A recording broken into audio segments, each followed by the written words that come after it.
60 men were killed in the worst special operations disaster in modern history. Residents of Coronado, California were shocked by the brutal murder of Lauren Reese and her 3-year-old daughter. Navy SEAL Lieutenant Commander James Reese survived the ambush but is under investigation.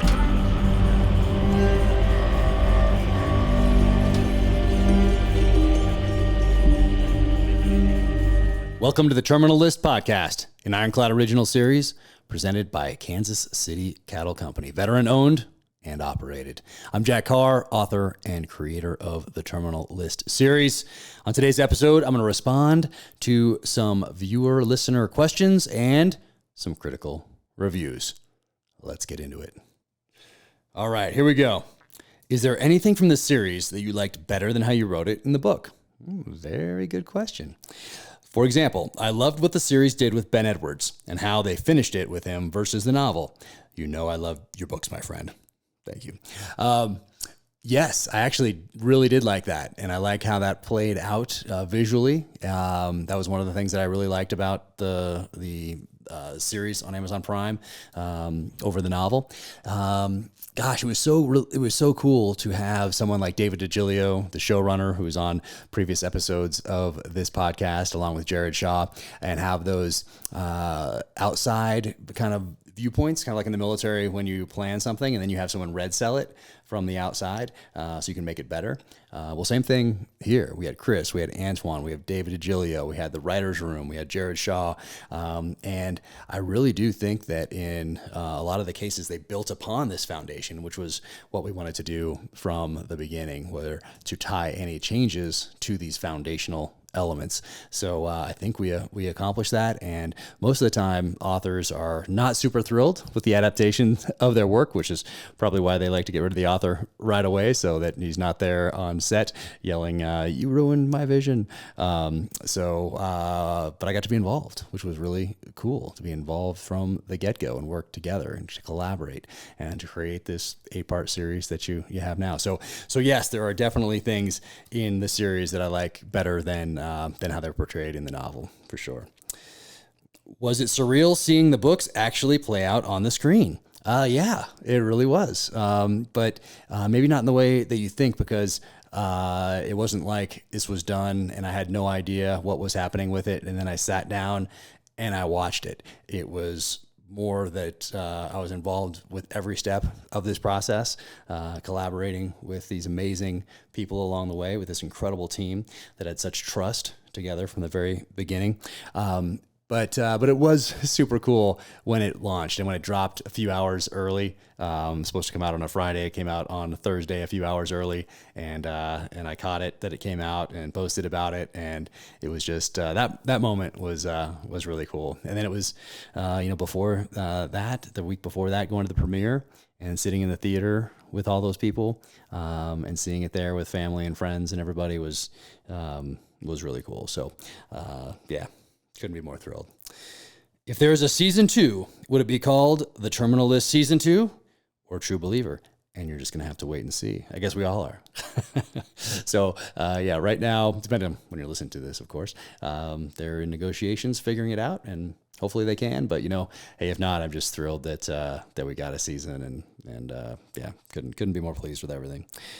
All right, here we go. Not sure if this question has been answered, but I know someone must have asked, if Chris Pratt was unavailable for the role of James Reese, who was up next?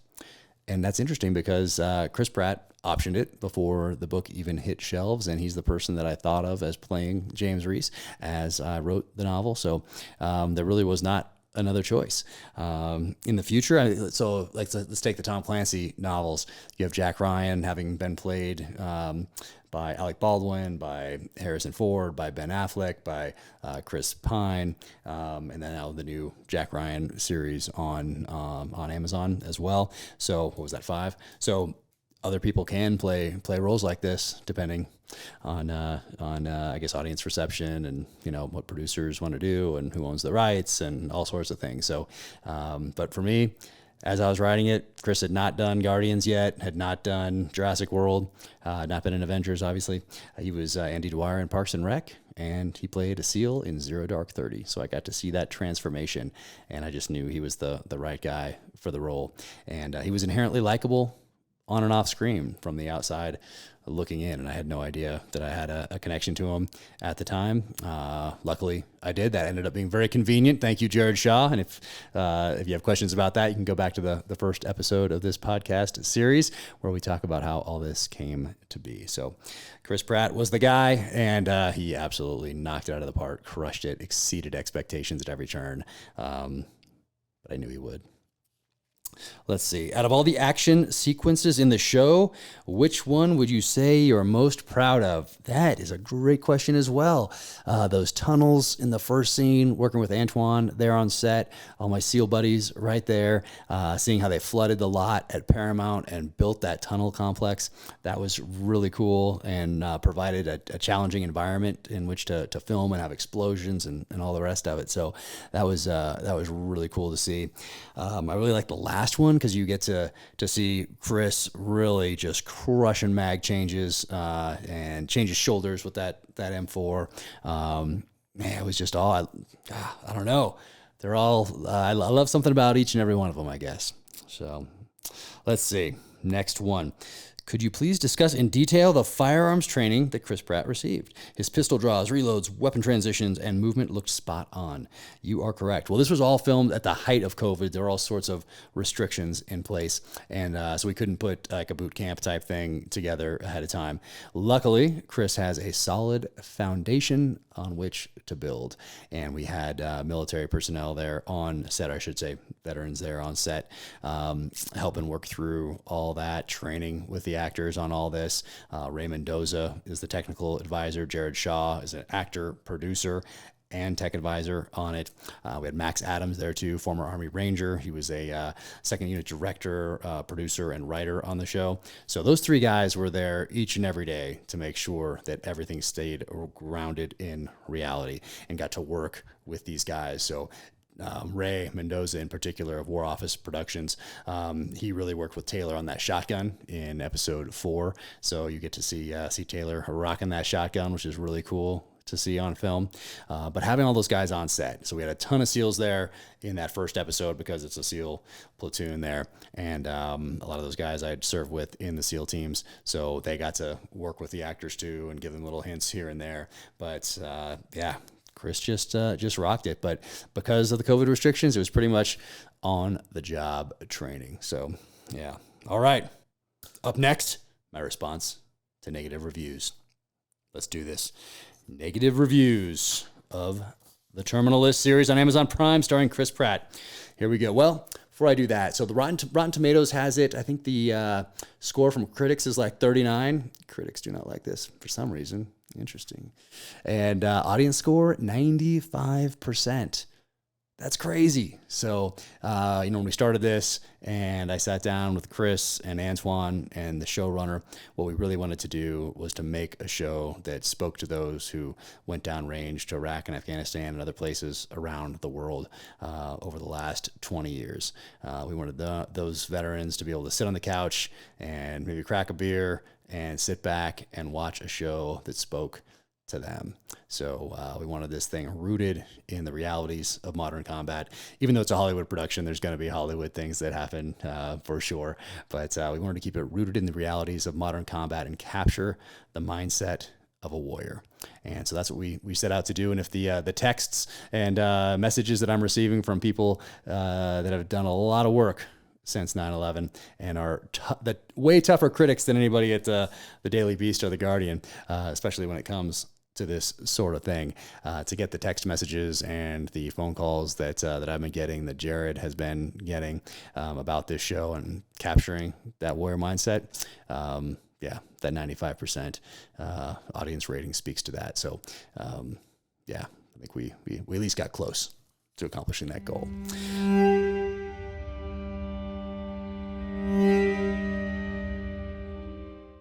Have you tried Kansas City Cattle Company? If not, why not? Get after it. Here we go. Kansas City Cattle Company. That's kccattlecompany.com. Check them out. Veteran owned and operated. Look at this right here. They have Wagyu beef flat iron steak. This is delicious. One of my favorites. All sorts of steaks. Don't have the fillets out here because I ate them all Same thing with the tomahawks, which are incredible. And what else do we have? Wagyu beef bavette. I don't know if I'm saying that right, but the bavette, B-A-V-E-T-T-E steak, highly recommended. Absolutely love this cut right here. If you haven't heard of this cut, go to that website, kccattlecompany.com. Check it out. And what is this one here? This is the Wagyu beef Kansas City strip steak, also a favorite. And then the kids love burgers made with this stuff. So this is the Wagyu beef right here. Amazing burgers with this. All sorts of stuff on that side. Here we go. Beef chorizo right here. But go check them out for sure. Veteran owned and operated again. And that is kccattlecompany.com/Jack Carr and use code JackCarr15. That's JackCarr 15. Check them out for sure. Veteran owned and operated. Love these guys. Awesome stuff. In fact, I am going to go fire up the smoker right now and throw something on. Thanks, guys.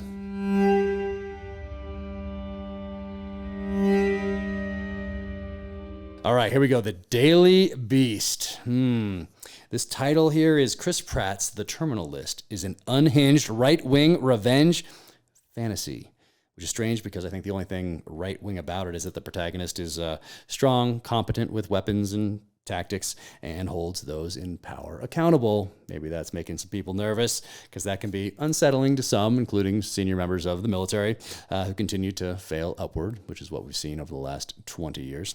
Let's see. This article here was written by someone named Nick Schlagler. Never heard of him.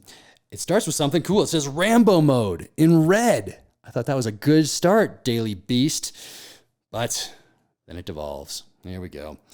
Calling it a gung-ho macho action drama, and then comes off as a wet dream for militia-minded anti-establishment kooks, replete with Pratt's performance as a Navy SEAL who responds to injustice by murdering the guilty with extreme prejudice. Yeah, that's about it. Solid. I think these negative reviews are going to get a lot more viewers watching this show than if the Daily Beast had liked it, certainly. Because when we set out, we certainly did not set out with the goal of hoping that the Daily Beast would like it or trying to get the Daily Beast to like it. We wanted the opposite of that. So I love these reviews. Let's see. What do we have here? There is some serious danger to the Terminal List, courtesy of its excessive take on military conspiracy genre. The single-mindedness of the character warps an otherwise straightforward payback narrative into something dark and disturbing. So this person wanted a more straightforward payback narrative. Let's see. Pandering to red state viewers with routine references to beer, guns, country music, and hunting. It does not sound like much fun over there at the Daily Beast. They are not fans of beer, guns, country music, or hunting, apparently. Good thing that their ancestors were, otherwise they would not be here today. All right, how about this next part here? It says, it feels like numerous generic potboilers targeted at men who dream of taking up arms against a system that preys upon both the innocent and the servicemen and women who risk their lives to protect it. Yeah. Good astute observation there, Nick. Yet, its one uniquely prickly element is Pratt's Reese, a hardened warrior who has no qualms about fatally felling his enemies and goes about repeatedly proving that during every violent showdown. Well, that's kind of the point, but okay. Not going to talk this out. Reese's methodical viciousness is so over the top and uncomplicated by considerations of right and wrong that the series serves as a celebration of whatever it takes brutality carried out by an individual who's appointed himself judge, jury, and executioner. Once again, Nick, these are not astute observations, my friend. Pratt's protagonist is a modern-day Rambo. Nice. I don't know if you mentioned the tomahawk in there. 21st century Rambo knife. All right. And while that means there's little suspense to the proceedings, we know Reese is correct about his suspicions and that his enemies are villains who deserve their fates. His lack of inhibition makes him more than just a cardboard cutout Navy SEAL, allowing Pratt to tap into a strain of bloodthirst that's far removed from his typical good guy shtick. Once again, Not telling us much here, Nick. Come on, let's see what you have here in this next paragraph. The terminalist decision to posit Reese's reign of terror as virtuous is ultimately its defining characteristic, affording a window into a conservative America mindset that views the government as inherently corrupt. Now, where would we get the impression that the government is inherently corrupt? And lone wolf military men as the only figures capable of making the world a more honorable place. I am justice, pronounces Reese toward the end of this modern warfare-style rampage, and the lasting impression left by his Odyssey. Ooh, I like that you use Odyssey in there. Nick, point for you. Is that it's been crafted to appeal to a target demographic that relishes the idea of grabbing a machine gun, sniper rifle, and battle axe. Yes, you did mention the axe. And overthrowing the crooked status quo and its shadowy profiteering leaders. There's no arguing that such a tact has been taken countless times before, but in our current domestic socio-political climate, one's tolerance for such rebellious fantasies may vary. Ooh, man. Nick, not really a rebel, buddy. All right. There we go. I'd still have a beer with you, though. Well, I forgot. Don't like beer. Well, glass of wine. Perhaps a champagne. You can have the champagne. I'll have the beer. All right, Slate. Title: Chris Pratt's new show is a right-wing fantasy, but that's not the worst part. It's not the worst part. Rebecca Onion? Well, Rebecca. As James Reese's creator, Jack Carr, himself a former SEAL with just the kind of bearded, gun-slinging author photo that you'd expect, described the story in the preface to the first book in his Terminal List series. It is about what could happen when societal norms, laws, regulations, morals, and ethics give way for a man of extraordinary capability, hardened by war, and set on a course of reckoning, a man who is, for all practical purposes, already dead. Rebecca, this is starting strong. The answer to that question will not surprise you. That man, played drawn and weary by a gray-faced Pratt, travels far and wide, a motley crew of allies in tow, to interrogate and then murder gang members, lawyers, financiers, and military personnel in a variety of creative ways. The conspiracy that killed his team gets revealed by bloodshed, and plenty of it. Yeah. Rebecca, I think we can be friends. Here we go. Yes, it's another invitation to worship at the altar of the Navy SEALs, who have become, in the decades after 9/11, our culture industry's warrior saints, which isn't good. Well, you may be right about that. And if you think the show is bad, the book, which is fast-paced and bloody and replete with descriptions of weaponry and gear, is worse. All right, I take it back, Rebecca. Maybe we can't be friends. Just kidding. Pratt and showrunner David DiGilio toned this thing way down for Amazon Prime Time. Carr tells you right off the bat in his book that it's about a consolidation of power at the federal level that he sees as a danger to freedom, in quotes. Yeah, that's pretty much true. Read the preface to my novel. Reese's ally in journalism is trustworthy because of her work exposing the lies and cover-ups that followed the Benghazi fiasco. Yes, that's true. Reese even drinks Black Rifle coffee in the morning, tempered with some cream and honey. And in parentheses, she writes, that last part sounds good, and I'm going to try it. Rebecca, I had a feeling we could be friends. Yes, that is how I take my coffee too. The Terminal List is a classic American fantasy about the goodness of the SEALs, the corruption of high-level government officials, and corporate shills, and the purifying quality of righteous violence. That's a good last line. Yeah. Well done, Rebecca. Well done. All right. And then, let's see, what else do we have here? Just a couple more here. RogerEbert.com calls it an alpha male cry for help. RogerEbert.com. Oops. Let's see.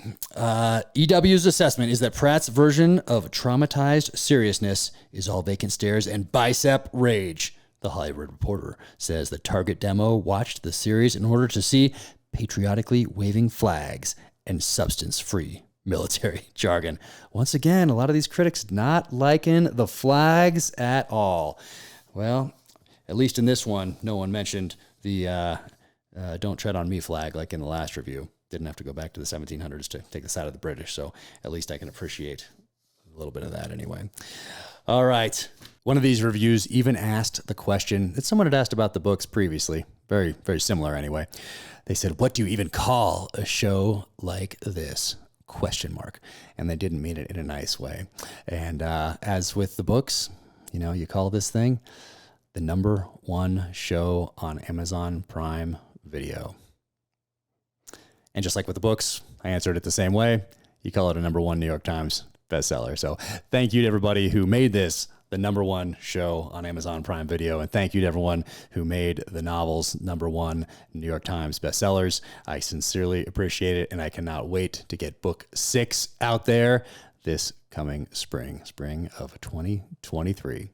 Thank you so much for joining me on the Terminal List podcast, an Ironclad original series presented by veteran-owned and operated Kansas City Cattle Company. You can follow me on the social channels at Jack Carr USA, officialjackcarr.com. That is the website.